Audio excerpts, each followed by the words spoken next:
Hey everyone, welcome to Ravi Reviews. My name is Ravi, and today we're going to be looking at The Flash Season 4, Episode 4. Now, I am behind on The Flash, I've just caught up, and it is looking awesome. I really enjoyed this episode. There was a lot going on. There were I would say two main, there was a main plot as well as a subplot. There was the introduction of the elongated man in this episode, which was a fun episode. I thought the whole episode was fun. There were elements. It wasn't a serious episode. We didn't really get a chance to interact with the Thinker as much in this episode as we did last week, which is understandable because the character was explored a lot more. We got to actually meet the character in person last week, so to have him set out for this one which was good because in a sense it carried on his story arc. We got to meet the new meta-human that was affected through this dark matter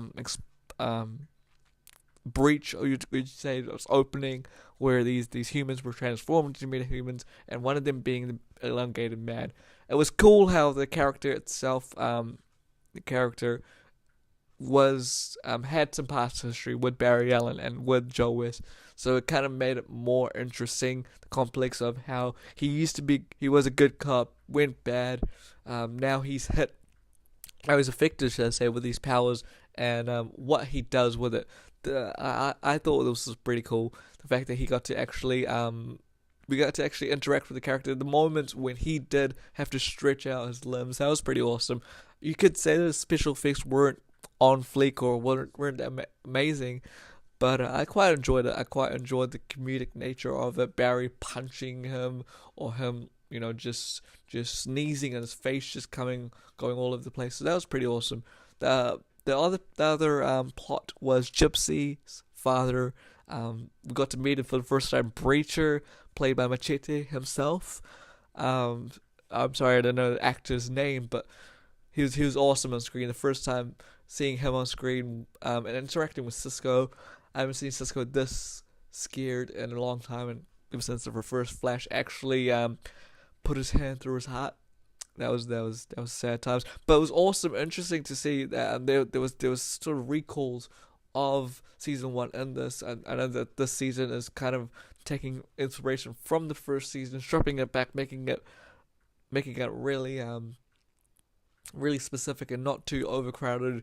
And one of these things were the force field, or yeah, we would say the force field that Cisco had developed to trap the Reverse Flash in season one. He used the same thing to try to trap the Breacher, but it didn't work because you can't trap a trapper, as a Breacher would say.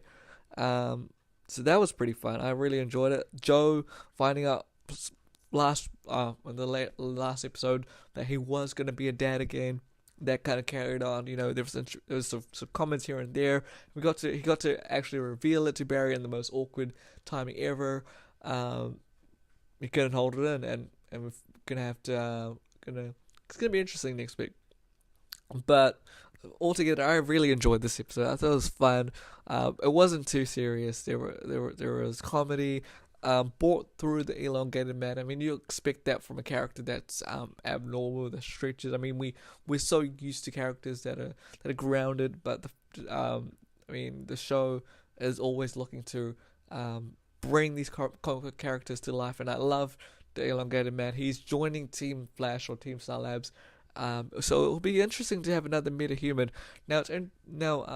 Although we didn't have the Thinker on the show for this week's episode, there was callbacks to him, and it was as the elongated man mentioned to Barry that there was a person who had tipped him off about the mayor's scandal, and this person didn't necessarily meet him in person, but they did refer to their last name, and that was DeVoe.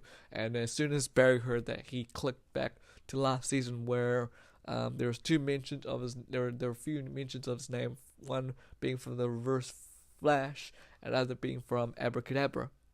And so this tipped him off, and so this should be some clue as to how we can reach him. The other one was related more to Caitlin's character. We know that between seasons 3 and 4 that she was interacting with individuals, and one of them will be related to the Thinker, who we still haven't met on screen. So it's quite cool. I did enjoy how the Gypsy and Cisco story arc went from episode 3 to 4. We're not too sure when the next time we're gonna get to meet this character, but it's quite cool knowing that there is a father figure out there, and hopefully he does come back. So yeah, altogether this is an awesome episode. I'm quite looking forward to next week. I've just seen the promo for next week. It's gonna be a bachelor party or bachelorette party, leading to Iris and Barry's wedding. I believe that that there is going to be a mid-season, should I say, not a mid-season, but crossover episode coming up quite soon, before the mid-season finale. So that should be exciting. So Barry and Iris' wedding is coming up really soon. That's something to look forward to. But yeah, it would be interesting to see. In terms of the elongated man, we know he's going for a redemption story arc where he's going from bad to good, joining Team Star Labs. But it'll be interesting to see how long he stays in the team, what the Thinker has planned for this character.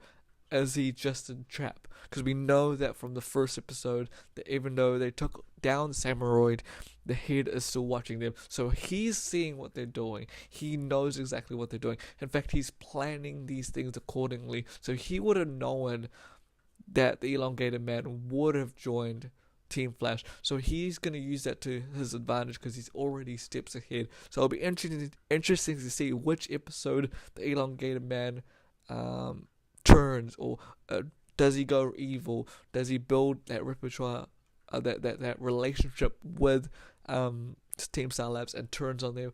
What's going to happen with his character? I feel like something's going to happen. Whether he dies, whether he goes evil, whether the Thinker somehow gets him back, it'll be interesting. Apart from that, this episode was great. Hope you enjoyed it. Hope you watch it if you haven't. Hopefully this didn't spoil too much for you. You shouldn't be watching this if you haven't. But yeah, so this has been the review of The Flash Season 4, Episode 4. I look forward to next week. You can join me here if you like. If you enjoyed this video, just click like, or if you want to have some more reviews of The Flash, one of my favorite comic book shows currently, subscribe and we'll have more reviews. This has been Ravi, and you've been watching Ravi Reviews.